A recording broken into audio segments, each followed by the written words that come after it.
گھنٹیوں کی آواز بتدریج قریب آتی گئی۔ صحرا کی شفاف چاندنی میں کچھ دور ایک اونٹ چلا آ رہا تھا جس پر ایک آدمی سوار تھا۔ خیمے سے نکلنے والے نصرانی نے بلند آواز سے کہا، تم ابن داؤد ہی ہو سکتے ہو۔ شتر سوار نے دور سے جواب دیا، تو اور کون ہو سکتا ہے؟ قریب آ کر شتر سوار اونٹ سے کود کے اترا اور نصرانی سے بغل گیر ہو گیا۔ ایک ملازم نے آگے ہو کر اونٹ کی مہار پکڑ لی اور اسے ادھر لے گیا جہاں دوسرے بہت سے اونٹ بندھے ہوئے تھے۔ خیمے میں داخل ہوتے ہی ابو سلمہ نے کہا، میں جانتا تھا تم آج رات آ جاؤ گے۔ آؤ بیٹھو، کچھ کھاؤ پیو اور بتاؤ کیا کر کے آئے ہو؟ نووارد نے مسکراتے ہوئے کہا، کیا دنیا میں کوئی ایسا انسان ہے جو اتنے خوبصورت اور قیمتی نگینے کو بلا قیمت قبول نہ کرے؟ لہٰذا حبیب بن کعب میری باتوں میں آ گیا۔ آدمی کیسا ہے؟ ہمارے کام کا ہے۔ میں نے ایک غریب نو مسلم بن کر اس سے ایسی باتیں کی کہ وہ میرے ساتھ گھل مل کے باتیں کرنے لگا۔ جب میں نے اسے بتایا کہ ذریعہ معاش کی تلاش میں ہوں تو اس نے کہا، یہ تو کوئی مسئلہ ہی نہیں، مدینے کے بڑے سے بڑے آدمی سے بھی اپنی بات منوا سکتا ہوں۔ مختصر بات یہ ہے ابو سلمہ، جیسا مجھے بتایا گیا تھا وہ واقعی اثر و رسوخ والا آدمی ہے اور قبیلے کے سرداروں تک اسے رسائی حاصل ہے۔ اس نے مجھے اگلے 3-4 دن تک مدینے پہنچنے کو کہا ہے۔ اگلے روز سورج سر پہ آ رہا تھا۔ کھجور کے درختوں کے جھنڈ میں ایک قالین پر ابو داؤد اور اس کے ساتھی بیٹھے تھے۔ درختوں کے تنے سے ایک قنات بندھی تھی جس نے صحرا کی گرم ہوا اور اس کے ساتھ اڑتی ریت کو روکا ہوا تھا۔ بہت دور سے ایک گھڑ سوار نظر آ رہا تھا۔ وہ سب قنات کے اوپر سے اسی طرف دیکھ رہے تھے۔ گھڑ سوار نے دور سے دائیں بائیں ہاتھ کا اشارہ کیا، گویا کہہ رہا ہو میں تمہارا اپنا آدمی ہوں اور خوش ہوں کہ تمہیں پا لیا ہے۔ ابو سلمہ، ابن داؤد، اسحاق اور باقی تمام لوگ اس کے استقبال کے لیے لپکے۔ ابو اسحاق بولا، کیا خبر لائے ہو موسیٰ؟ وہ گھوڑے سے کود کے اترا، زبردست خبر لایا ہوں، ابو بکر مر گیا ہے، مسلمانوں کا پہلا خلیفہ۔ اس نے سب سے مصافحہ کیا۔ وہ لوگ اسے قنات کے اندر لے گئے۔ کھانا تیار رکھا تھا۔ اسحاق نے پوچھا، اگلا خلیفہ عمر بن خطاب تو نہیں بن گیا؟ موسیٰ نے کہا، تو اور کون بنتا؟ ابو بکر نے وفات سے پہلے ہی وصیت کی تھی کہ اس کا جانشین عمر بن خطاب ہوگا۔ ابو سلمہ بولا، یہ تو بہت برا ہوا، بڑا ہی ظالم انسان ہے عمر، بنی اسرائیل کا تو نام بھی نہیں سننا چاہتا۔ یہ تو بتاؤ ابو بکر کب فوت ہوا؟ پرسوں شام غروب آفتاب کے وقت۔ میں تو کل ہی آ جاتا، لیکن یہ دیکھنے کے لیے رک گیا کہ اگلا خلیفہ کون ہوگا اور کتنے لوگ اس کے ہاتھ پہ بیعت کریں گے۔ رسول اللہ صلی اللہ علیہ وسلم کے وصال کے بعد خلیفہ ابو بکر صدیق رضی اللہ تعالیٰ عنہ کی وفات مسلمانوں کے لیے دوسرا بڑا صدمہ تھا۔ یہ خبر سن کر مدینے کے لوگ گھروں سے نکل آئے تھے۔ ان کی ہچکیاں نہیں رک رہی تھیں۔ ابو بکر نے اپنی زندگی کے آخری دنوں میں عمر بن خطاب کو جانشین نامزد کر دیا تھا۔ عمر رضی اللہ تعالیٰ عنہ نے اس نامزدگی کو قبول کرنے سے ہچکچاہٹ کا اظہار کیا، لیکن ابو بکر نے صاف الفاظ میں کہا، عمر، ان حالات پر جن میں سلطنت اسلامیہ گھری ہوئی ہے، قابو پانے کی صلاحیت تمہارے علاوہ کسی اور میں نہیں۔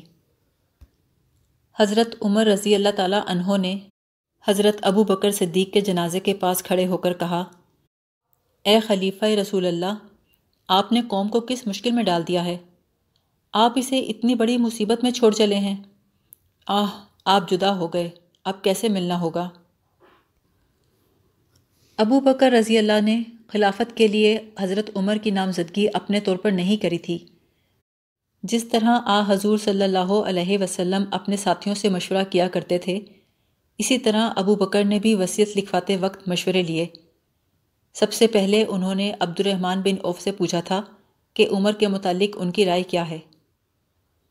عبد الرحمن بن عوف نے کہا تھا، خدا کی قسم عمر کے متعلق جو آپ کی رائے ہے وہ اس سے بھی بہتر ہے، لیکن ان کے مزاج میں سختی ہے۔ ابو بکر نے جواب دیا تھا، میں جانتا ہوں، اس کے مزاج میں سختی اس لیے ہے کہ میرا مزاج بہت نرم تھا۔ جب عمر پہ ذمہ داری پڑے گی تو وہ اپنے مزاج میں اس کے مطابق تبدیلی کر لے گا۔ میں نے عمر کو بہت قریب سے جانچا اور پرکھا ہے۔ میں نے ہمیشہ دیکھا ہے کہ جب میں غصے میں ہوتا تو وہ میرا غصہ ٹھنڈا کرنے کی کوشش کرتا تھا، اور جب میں کسی معاملے میں نرمی برتنے لگتا تو عمر مجھے سختی کا مشورہ دیتا تھا۔ اس کے بعد حضرت ابو بکر نے عثمان غنی کو بلا کر ان کی رائے پوچھی۔ انہوں نے کہا، میری رائے یہ ہے کہ ان کا باطن ان کے ظاہر سے بھی بہتر ہے، ہم میں ان جیسا کوئی نہیں۔ اس کے بعد ابو بکر نے اور بھی کئی اکابر صحابہ سے مشورہ کیا۔ سب لوگوں کی رائے تقریباً ایک جیسی تھی کہ عمر کا مزاج اتنا سخت اور درست ہے کہ اگر وہ خلیفہ بن گئے تو مسلمانوں میں انتشار کا خطرہ پیدا ہو جائے گا۔ طلحہ نے ابو بکر سے کہا، جب اللہ آپ سے یہ پوچھے گا کہ ریت کو کس حال میں کس کے حوالے کر کے آئے ہو تو کیا جواب دیں گے؟ کیا آپ نے دیکھا نہیں عمر لوگوں کے ساتھ کیسا سلوک کرتا ہے؟ اس وقت علالت کی وجہ سے حضرت ابو بکر کی حالت ایسی تھی کہ اپنی طاقت سے اٹھ کر بیٹھ نہیں سکتے تھے، لیکن مورخ لکھتے ہیں کہ طلحہ کی رائے سن کر ابو بکر غصے سے کانپنے لگے اور بولے، مجھے بٹھاؤ۔ پھر غصے سے کانپتی آواز میں بولے، کیا تم مجھے اللہ سے ڈراتے ہو؟ میں نامراد ہو کے مروں اگر میں تم پر ایک ظالم کو مسلط کر کے جاؤں۔ یہی میرا توشہ آخرت ہو، میں اللہ سے کہوں گا کہ اے اللہ، میں نے تیرے بندوں میں سے اس شخص کو جانشین مقرر کیا ہے جو تیرے رسول کی امت میں سب سے بہتر تھا۔ نقاہت کی وجہ سے ابو بکر کی آواز اتنی کمزور تھی کہ صرف قریب بیٹھے لوگ سن سکتے تھے۔ انہوں نے کہا، میری بات سنو طلحہ، جو بات میں نے کہی ہے وہ اپنے پیچھے بیٹھے ہوئے آدمیوں کو بھی سنا دو۔ طلحہ نے خلیفہ کے حکم کی تعمیل کی۔ مستند تاریخوں میں ہے کہ ابو بکر اس رات سو نہ سکے۔ یہ صورتحال انہیں پریشان کر رہی تھی کہ امت رسول میں عمر کی خلافت پر اختلاف پایا جاتا ہے۔ صبح عبد الرحمن بن عوف ان کی عیادت کو آئے تو گھر والوں نے بتایا کہ ابو بکر نے ساری رات آنکھوں میں کاٹی ہے۔ طلحہ نے کہا، اللہ آپ پر رحم کرے خلیفہ، میں جانتا ہوں کہ رائے دینے والے دو فریقوں میں بٹ گئے ہیں۔ ایک گروہ وہ ہے جو آپ کے فیصلے کو دل و جان سے قبول کرتا ہے، وہ آپ کا ہی ساتھ دے گا۔ دوسرا گروہ وہ ہے جو آپ کی رائے سے اختلاف رکھتا ہے۔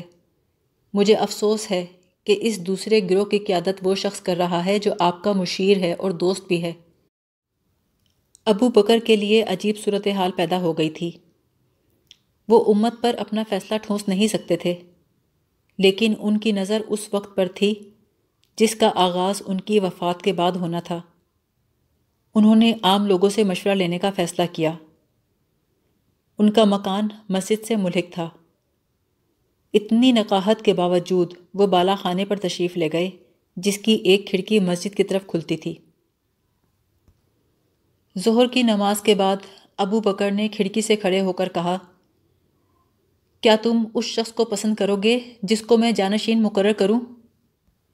خدا کی قسم، میں نے بہت غور و فکر کے بعد یہ فیصلہ کیا ہے کہ میرے بعد خلافت کی ذمہ داری عمر بن خطاب سنبھالے گا۔ میں نے یہ عظیم منصب اپنے کسی قریبی رشتہ دار کو نہیں دیا۔ میں جو کہہ رہا ہوں وہ غور سے سنو اور اس فیصلے کو قبول کرو کہ میرا جانشین عمر بن خطاب ہوگا۔ مسجد میں موجود تقریباً تمام آدمیوں نے جواب دیا، ہم نے خلیفہ رسول کا کہنا سن لیا ہے اور مان لیا ہے۔ ابو بکر کی آنکھوں میں آنسو آ گئے۔ انہوں نے ہاتھ آسمان کی طرف اٹھائے، اے اللہ، میں نے عمر کا انتخاب تیرے رسول کی امت کی بہتری کے لیے کیا ہے، اور اس اندیشے سے کہ ان میں اختلاف کے باعث فساد نہ ہو جائے میں نے تیری ذات پر اعتماد کرتے ہوئے فیصلہ کیا ہے۔ اے اللہ، دلوں کا حال تو بہتر جانتا ہے۔ میں نے ایک طاقتور شخص کو جانشین مقرر کیا ہے جو سخت مزاج اس لیے ہے کہ صداقت پسند اور راست رو ہے۔ مورخ لکھتے ہیں کہ ابو بکر کی دعا سن کر مسجد میں جو لوگ دل میں اختلاف لیے چپ بیٹھے تھے وہ بھی بے اختیار پکار اٹھے، ہمیں عمر کی خلافت قبول ہے۔ پھر ابو بکر نے عمر کو بلوایا اور کہا، کیا تم نے میری وصیت سن لی ہے؟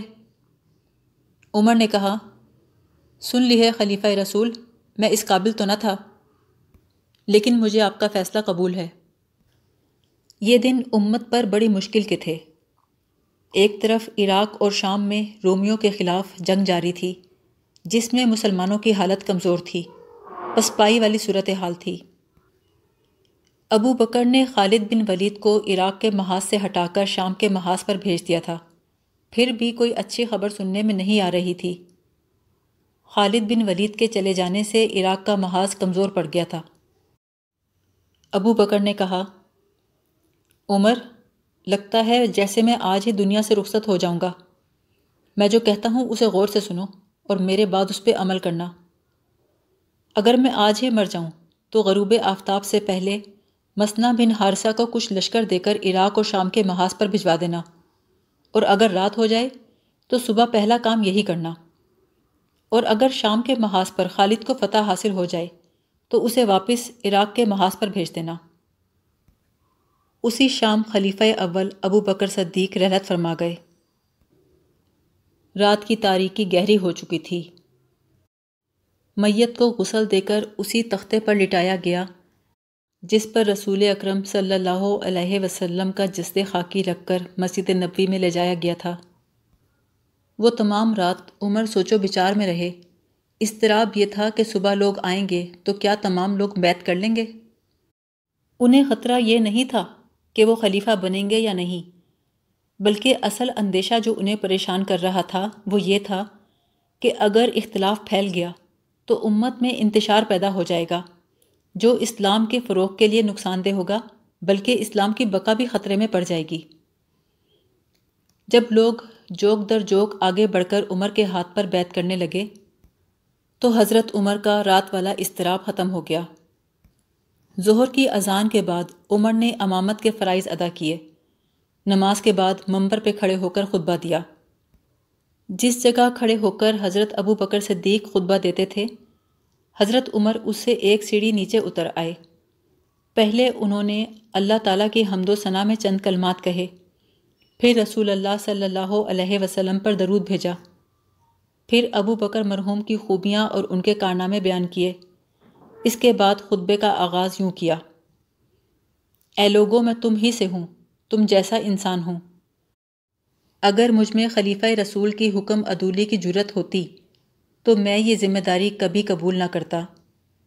مجھے معلوم ہوا ہے کہ لوگ میرے مزاج کی سختی سے ڈرتے ہیں اور میری درستی کی وجہ سے مجھے پسند نہیں کرتے۔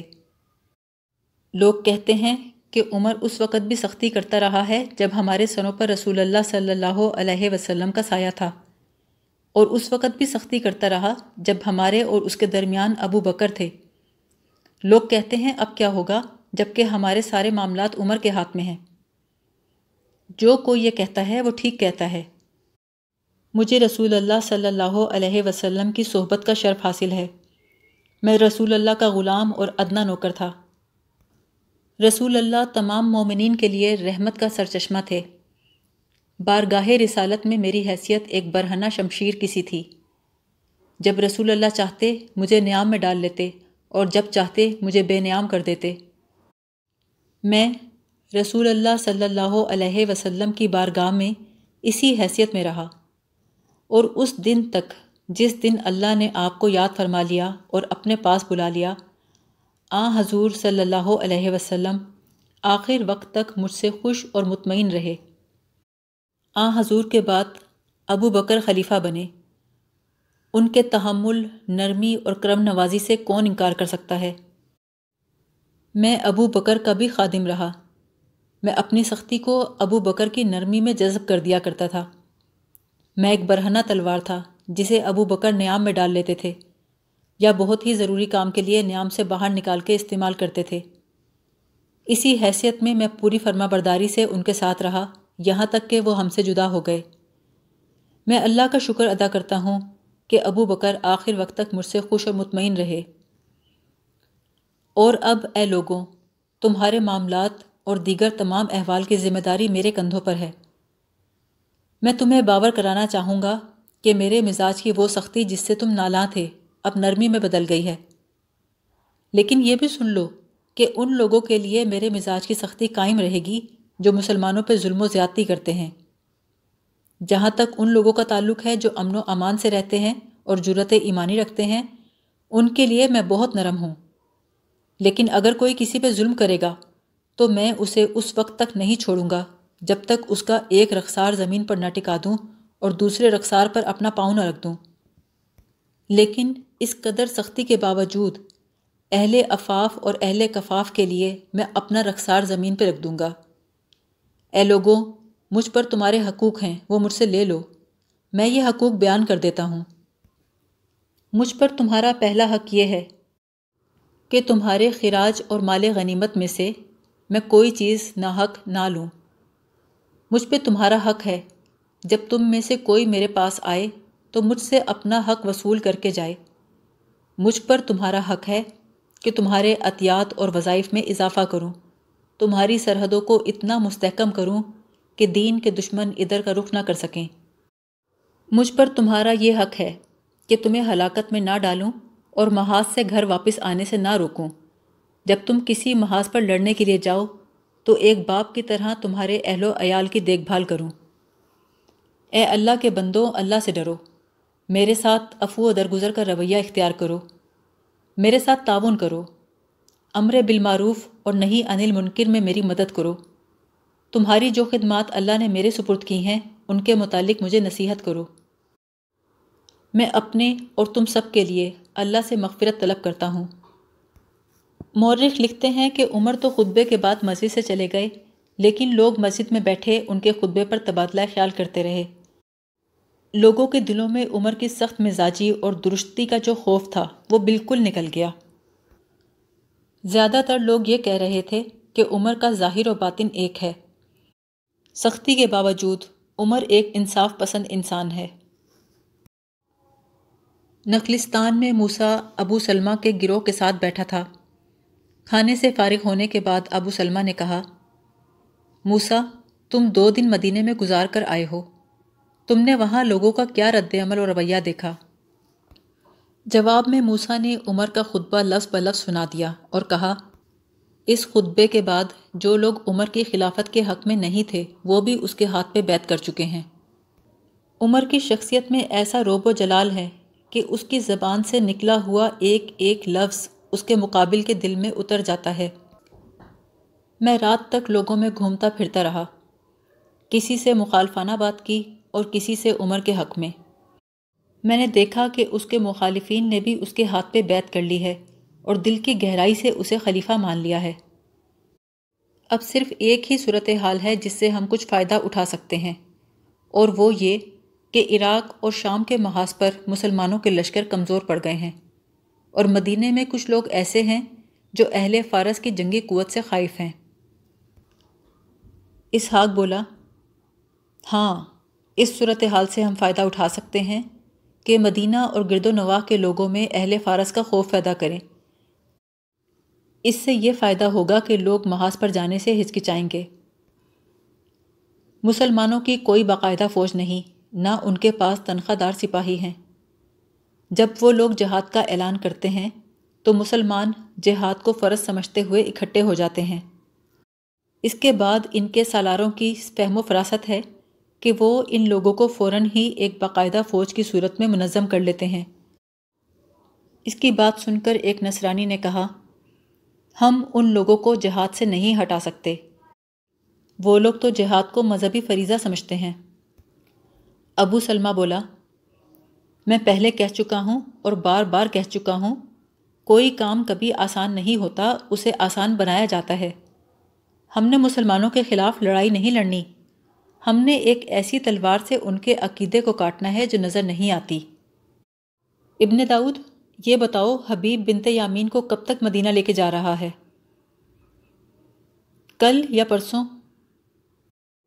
تو تم کل ہی روانہ ہو جاؤ، ان سے پہلے ہی مدینے پہنچو اور ان کا وہاں انتظار کرو۔ جب وہ پہنچے تو ان کے ساتھ رہو۔ وہاں پہنچ کر حبیب عمر کے ہاتھ پہ بیعت کرے گا، تم بھی اس کے ساتھ ہی رہنا، آگے تمہیں معلوم ہی ہے کہ کیا کرنا ہے۔ حبیب ابن کعب اپنی نئی بیوی بنت یامین کو ساتھ لے کر مدینے چلا گیا۔ وہاں اس کا اپنا مکان تھا۔ اس مکان سے پتہ چلتا تھا کہ وہ صاحب حیثیت ہے۔ ابھی وہ پہنچا ہی تھا کہ ابن داؤد آ گیا۔ حبیب بن کعب، میں تمہارے پاس زیادہ دن نہیں ٹھہروں گا، بس اپنی بیٹی کو دیکھنے آیا ہوں۔ تم نے مجھ غریب پہ جو کرم کیا ہے میں ساری عمر نہیں بھول سکوں گا، اور اس کا صلہ دینے کے قابل بھی نہیں۔ حبیب نے جواب دیا، میں نے اگر کرم ہی کیا ہے تو صلے کی توقع پر نہیں کیا، اور ویسے بھی تم صلہ دے چکے ہو۔ بنت یامین سے زیادہ قیمتی صلہ کیا ہوگا؟ میں امید کرتا ہوں کہ یہ میرے ساتھ وفاداری کرے گی۔ بنت یامین پاس ہی بیٹھی تھی، وہ بولی، میرے باپ نے اپنی بیٹی آپ کے حوالے کی ہے، اور میں نے اپنے جسم کے ساتھ اپنی روح بھی آپ کے حوالے کر دی ہے۔ میری وفا کو آپ گھر کی چار دیواری میں نہیں آزما سکیں گے۔ اگر کبھی آپ جہاد پر گئے تو میں آپ کے ساتھ چلوں گی۔ میری وفا میدان جنگ میں دیکھنا۔ حبیب ابن کعب ہنس پڑا، اس ہنسی میں پیار مرجن تھا۔ ابن داؤد بولا، حبیب بن کعب، اس کی بات کو ہنسی میں نہ ٹالو، اسے جہاد میں شریک ہونے کا بہت ہی شوق ہے۔ میں نے محمد صلی اللہ علیہ وسلم کے وصال سے 5 چاند پہلے اسلام قبول کر لیا تھا۔ تب سے سارا قبیلہ میرا دشمن تھا، صرف اسی بیٹی نے میرا ساتھ دیا تھا اور اسلام قبول کیا تھا۔ اس وقت میرے بیٹے بھی میرے دشمن ہو گئے تھے۔ قبیلے والوں نے جب مجھے مارا پیٹا تو میں اپنی بیٹی کو لے کر اس دوست کے پاس چلا گیا جس نے مجھے تمہارے پاس بھیجا۔ میری بیٹی تو دل ہی دل میں مجھ سے بھی پہلے اسلام قبول کر چکی تھی۔ اسے محمد کو دیکھنے کا بہت شوق تھا۔ اسے میں 3 بار ان کی زیارت کے لیے مدینے لایا۔ یہ کہتی تھی، بابا مجھے رسول اللہ کی خدمت کے لیے یہی رہنے دو۔ میں نے اسے کہا کہ ان کی بہترین خدمت یہ ہے کہ ان کے بتائے ہوئے راستے پر چلو۔ اے حبیب ابن کعب، میں اپنی اس بیٹی کی کون کون سی خوبی بتاؤں؟ میں نے اسے کہا کہ اپنے رسول کے بتائے ہوئے راستے پر چلو تو اس نے مجھ سے کہا کہ بابا مجھے شاہ سوار بنا دو، مجھے برچھی مارنا، نیزہ بازی کرنا، تیغ زنی اور تیر اندازی سکھا دو۔ یہ کہتی تھی، اللہ کے رسول کا بتایا ہوا بہترین راستہ جہاد ہے، میں کفر کے خاتمے کے لیے لڑوں گی اور شادی کرنے کی بجائے اپنی زندگی جہاد کے لیے وقف کر دوں گی۔